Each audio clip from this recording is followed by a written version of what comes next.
Okay, welcome back. In this session, we're going to look at how do you treat, greet, seat, and then follow up with first-time guest. Okay, we probably won't get to all of that in this session, but we're going to take a pretty good chunk at it, and then we'll spend at least 2 sessions on first-time guest. Now, as we get into today's session, let me just remind you of our key verse for assimilation. It's from 2 Peter 3:18.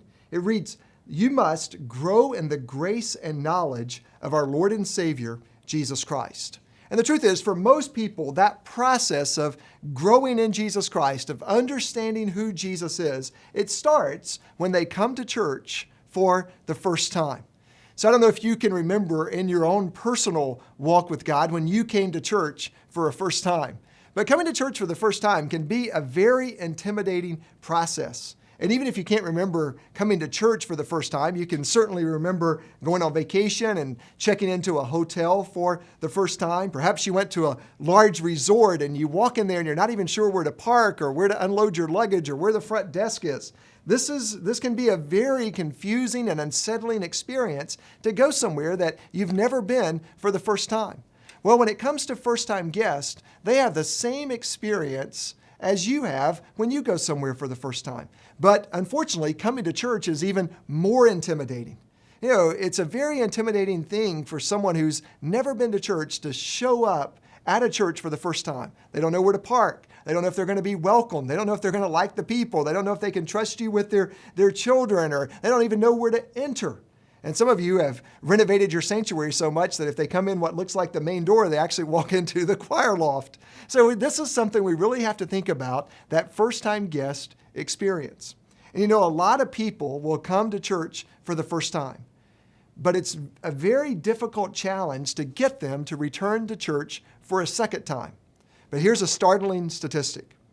People decide whether or not they're coming back to your church within the first 7 minutes of arriving. So within the first 7 minutes, they're making up their mind, am I going to like this church and am I going to come back? So you have 7 minutes to make a good impression.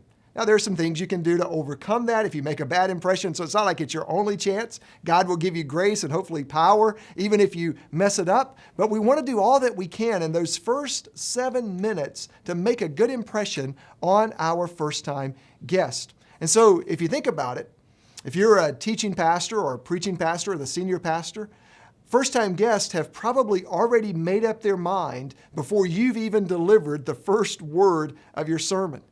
And contrary to what you may think, first-time guests often show up early. They're the early arrivers. It's your regular attenders that often show up late.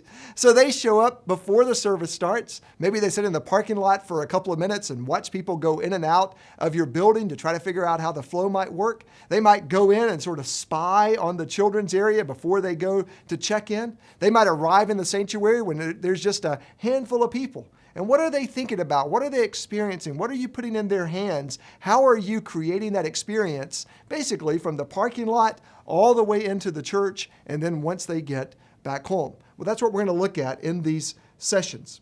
When someone comes to your church for the first time, I want you to focus on 4 big areas. And so this session and the next session will be broken down into these 4 big areas. The first area that we're going to look at is what I call pre-service. Pre-service.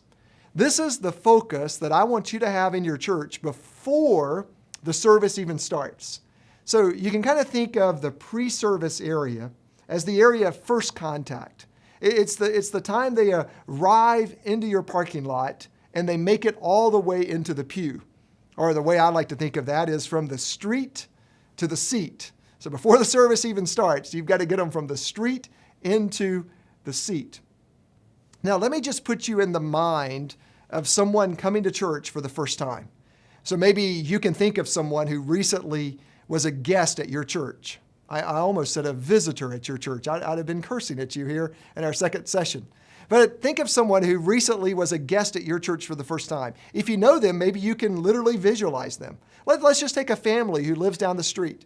Maybe it's a mom and a dad, and they've got 1 or 2 children. Or maybe more likely, it's a mom and a stepdad, and it's a mixed family, and he has a child from the first marriage, and they have a child together. But whatever the situation might be, on Saturday night, that family makes a bold decision to say, we're going to go to church tomorrow. And the kids say, church? What does that even mean? What time will we have to get up? We're going to miss Sunday morning television. Maybe dad's even a little reluctant, or maybe mom's a little reluctant, but somehow or another, this family makes a courageous decision, I would say led by the Spirit.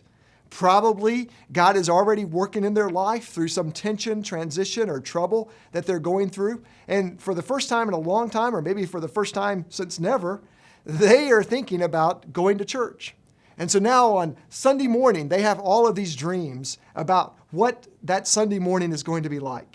Maybe dad thinks, I'm going to get up early and cook pancakes for the entire family, and I'm going to make this a great Sunday morning, the best Sunday morning that we've ever had. And mom has dreams about how she's going to dress and how she's going to dress the children and how they're going to make it down to that church. Now, that's going on in the positive side of their mind. On the flip side, they're thinking, I wonder if we'll be welcomed. I wonder if we'll see anybody we know. I wonder if there'll be people like us. I wonder what the children's ministry might be like. I wonder what the pastor is going to teach on. So they have all of these concerns as well. But even on the best of Sunday mornings, in this particular couple's life, everything is going to go wrong. You see, when someone decides to come to church for the first time, it's almost like they're sort of inviting the enemy to do everything he can to distract them. And so Satan begins to work in that couple's mind. And in that home, the alarm clock doesn't go off. The pancakes get burned. The kids spill something on their new outfits. Mom didn't have enough time to get dressed like she would like to get dressed. But in spite of all of that negative things that happen to try to prevent them from coming, let's just imagine somehow or another, that couple gets into the car, they make it out of their driveway, and they arrive onto your church property. Well, at that point, when they pull into your church parking lot, assimilation begins. You may not be able to control what happens at home. You may not be able to control whether or not they come to church. You may be able to in some way, by the way. That's another seminar that I have on evangelism.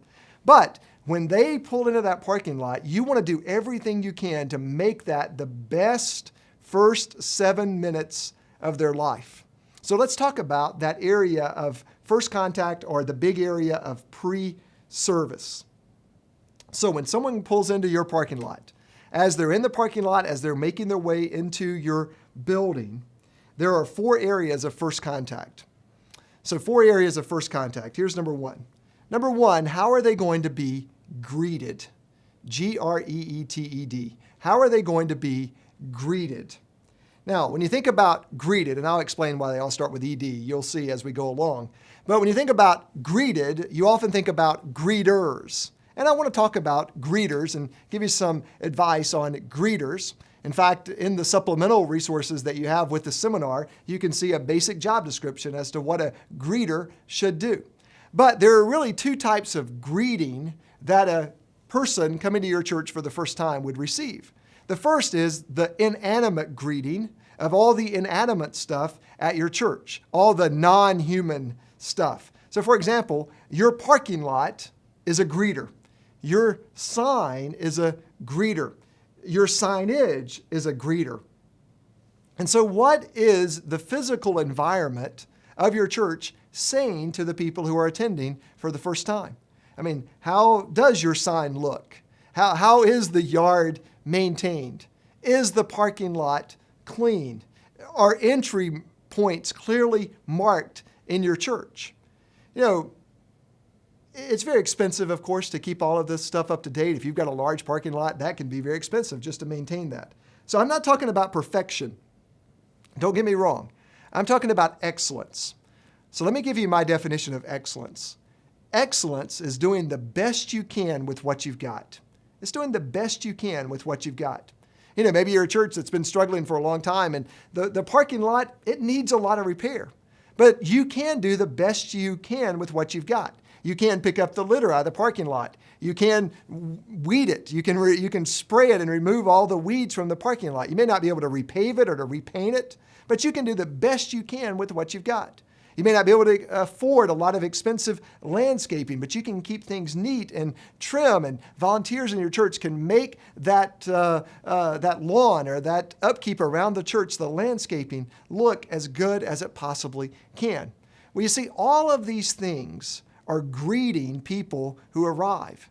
And your landscaping and your church sign and your parking lot are saying, we've been expecting you. We want to put our best foot forward. You're welcome here at our church. Or it's been saying, go away. We don't care. We're outdated. We're no longer relevant. And of course, I know which one you want. You want the physical surroundings of your church to put forward the best greeting they possibly can. And the truth is, some simple landscaping, a fresh coat of paint, that can make all the difference in the world. Now, for most of our Journey locations, because we're in major metropolitan areas, and we do have locations that are not in urban areas, but for most of our Journey locations, we meet in rented facilities. Now, some of our places own their own building or have a long-term lease like many of you